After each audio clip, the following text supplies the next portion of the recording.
大家好，我是宝生，欢迎您收听大娟新闻。今天为您播报的是大娟记者张北的报道，题目是法国报告海内外影视作品论中共渗透工具。近日，法国国防部下属的军事学院战略研究所 IRICM 发布题为《中国影响力行动》的报告，揭露中共在海外各个领域的统战部署。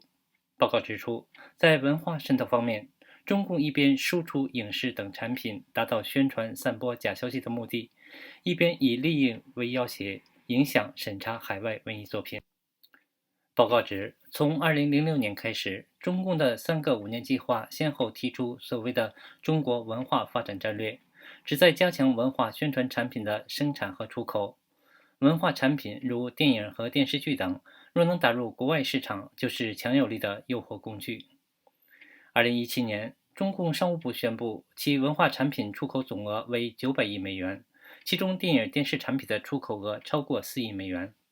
中国日报同年报道，中国已将超过1600部影视作品翻译成36种外语，包括英语、法语、俄语和阿拉伯语，在约100个国家播放。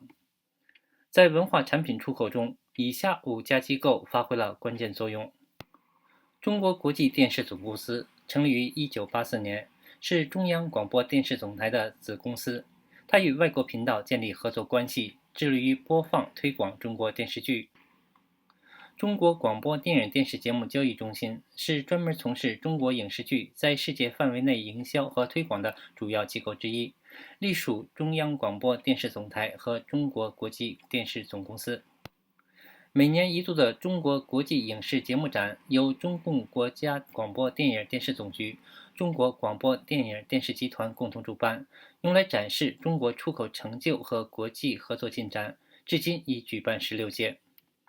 影视文化进出口企业协作体2017年在国务院新闻办公室和广播电视总局支持下成立，现有50多个成员。据人民日报2017年报道，该协作体成员致力于生产体现社会主义核心价值观的影视作品，并要积极参评国际影视节展等活动，长远布局影视文化进出口领域。此外，丝路电视国际合作共同体成立于2016年，目的是发展“一带一路”共同体的国际影响力。在成立仪式上，中共新闻出版广电总局副局长童刚要求与会的海内外媒体做丝路故事的讲述者。据新华社2017年报道，截止当时，该机构在全球的成员和伙伴已达85家。那么，上述机构都向海外传播哪些文化产品呢？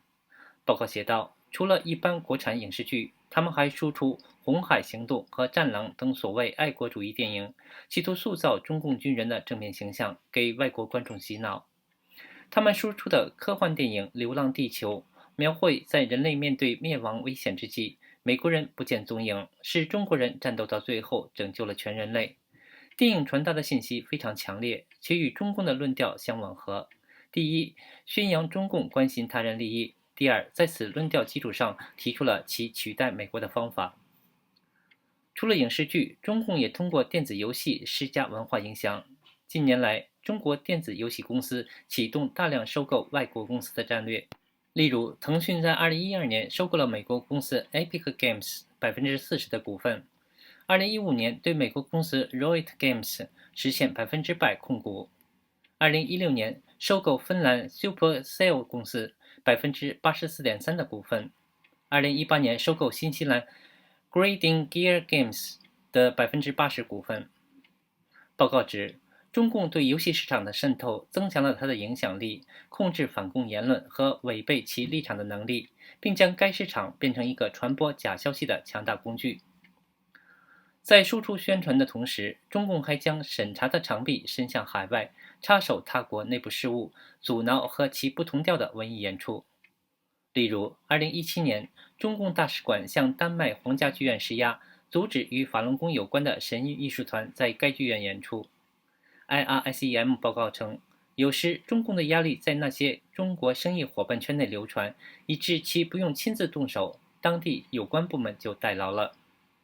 2018年，伦敦王家剧院拒绝上演一个反映西藏的演出，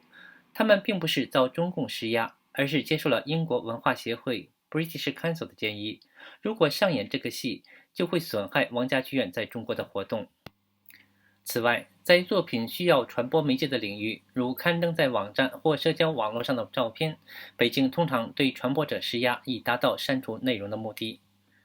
一本新疆摄影集的作者、摄影师帕特里克·瓦克对此深有体会。最初，柯达公司要求他的公司在 Instagram 账号上发布10几张作品，发布后，图片搭配作者所附的说明文字，揭露出了中共在新疆的镇压。之后，柯达突然撤掉发布内容，并解释说，瓦克所表达的观点并不代表柯达的观点，亦不获柯达认可。对于帖子可能造成的任何误解或冒犯，柯达深表歉意。瓦克说：“我想他们遭受到了中国民族主义人士的骚扰，管理层害怕了。”报告指，柯达发布的道歉信息的确与很多屈从于中共审查制度的企业所发的信息非常类似。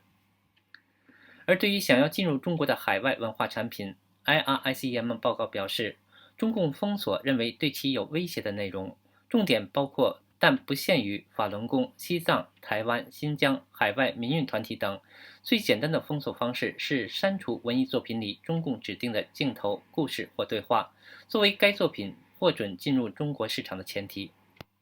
以好莱坞为例，非政府组织美国笔会在2020年8月发布一份报告，披露许多为了接触中国观众的美国电影公司在言论自由方面做出了艰难且令人不安的妥协，在某些情况下甚至直接邀请中国政府的审查官去他们的拍摄现场，而受中共影响的内容有些不仅面向中国观众，还面向国际观众。近年来，好莱坞电影背后的中国投资大幅增长，在全球最赚钱的100部电影中，中国在1997年至2013年的17年间投资了其中12部，而在2014年至2018年的短短5年间，中国投资了41部。IRICM 报告说，公示显而易见，这些中国投资使北京对受益的美国电影公司有相当大的控制力。尝试控制国外电影支出，中共是利用黑名单威吓影响国外电影人。这个转折点出现在1997年，当时讲述达赖喇嘛青年时期的《达赖的一生》，指中共入侵西藏的西藏7年，以及讲述一名美国律师在中国被误控为谋杀犯的《红色角落》等几部电影接连问世。北京不仅不允许他们在中国上映，据说还将片子的导演和主要演员列入黑名单，勒令相关制片公司5年内不得到中国工作。尽管当时中国市场规模不大，但好莱坞立即明白了意思。曾制作《达赖一生》的迈克尔·恩纳斯也是迪士尼1984年至2005年期间的首席执行官。1998年10月，他在北京会见中国时任总理朱镕基时，向其道歉并承诺不会再有这种事情发生。此后，美国电影公司逐渐向中共的要求妥协。报告指，上黑名单的制片人、导演或演员被分出等级，给予不同程度的惩罚。他们或只被警告，或被一次多次拒签，或遭封杀数十年。比如，演员布拉德·皮特因主演《西藏7年》激怒中共，直到2014年才被允许再次入境中国。而该片导演让·雅克·阿诺在2009年就被要求拍摄法中合作片。阿诺为何更早解禁？2009年，他在微博上发布中文公开信，对西藏7年在中国产生的负面影响表示深深的遗憾，并声明他从未支持过西藏独立等。这条微博后又被删除。报告说，当众认罪后，阿诺与一家中国公司合拍了电影《狼图腾》，并于2015年上映，同时签署未来3年2部电影与中国的战略合作协议，并成为法中基金会战略委员会的成员。听众朋友，您刚刚听到的是大军记者张北的报道，题目是法国报告海内外影视作品论中共渗透工具。我是宝生，谢谢您的收听。